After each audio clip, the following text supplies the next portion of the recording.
Some prisoners are spending their time behind bars differently these days. They're planning and preparing for what their life looks like when they're released. They turn to a local university for help.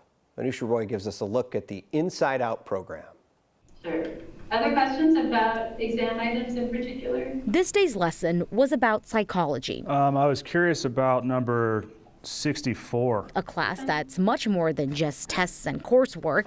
It's a place for students to understand and change their own behavior. Some of my friends, when they come over to my room, they notice that my books are like stacked and organized and my bed's made, and they're like, oh, you have OCD. Jason Bondurant is a part of Regis University's Inside Out program, where he's working towards 18 college credits, transferable anywhere. I graduated high school in 1997.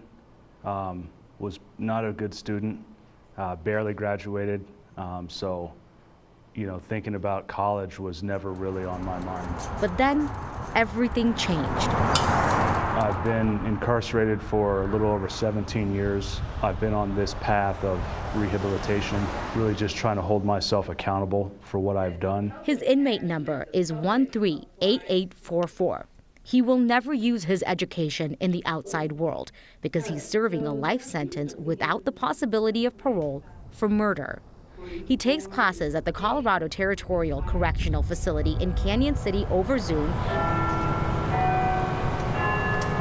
Yes, Territorial, go ahead. While Professor Roberta Mancuso teaches from Regis University in Denver. The pairing is really important, right? The pairing of the relaxation technique with the exposure to the stimulus. We can't change what we did, but we can change who we are. It's what teachers, I think, live for, changing people's lives. I hope to be a source of inspiration and also a resource for people to use who are trying to do this same kind of thing for themselves, who will be getting out of prison.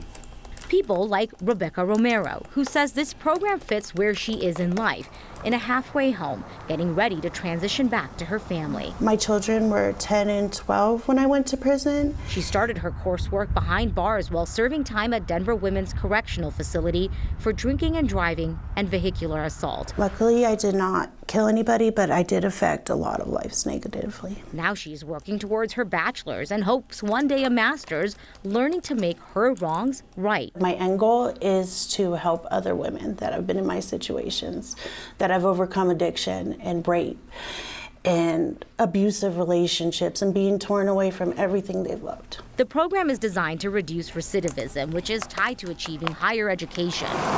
It's also designed to inspire other inmates to spend their time differently behind bars. I'm gonna give it a shot. And change their path if released. What's great is that you just described exactly what it's like for a lot of people. And while the success of the program is unknown, Professor Mancuso sees a difference inside the prisons and students. They're looking at their world completely differently from week to week. There's a much larger community of people here who want to change than I think is held in the common perception of this population. So the first cohort will be graduating next month. So there isn't a lot of data yet on how well the program is working, but we were told that there are 3 people who started this program while behind bars and are still working on their education after they were released. At this point, Steve, we are told that none of those students have reoffended. Yeah, and we've heard over and over how important this is, but I imagine it's got to get a little expensive. Yeah, so the program right now is costing around $200,000 a year to run, and Regis is covering those costs, but they're definitely applying for grants and funding to help out with that cost in the future. Imagine, it gives people hope that there's something on the other side. Anusha Roy, thank you.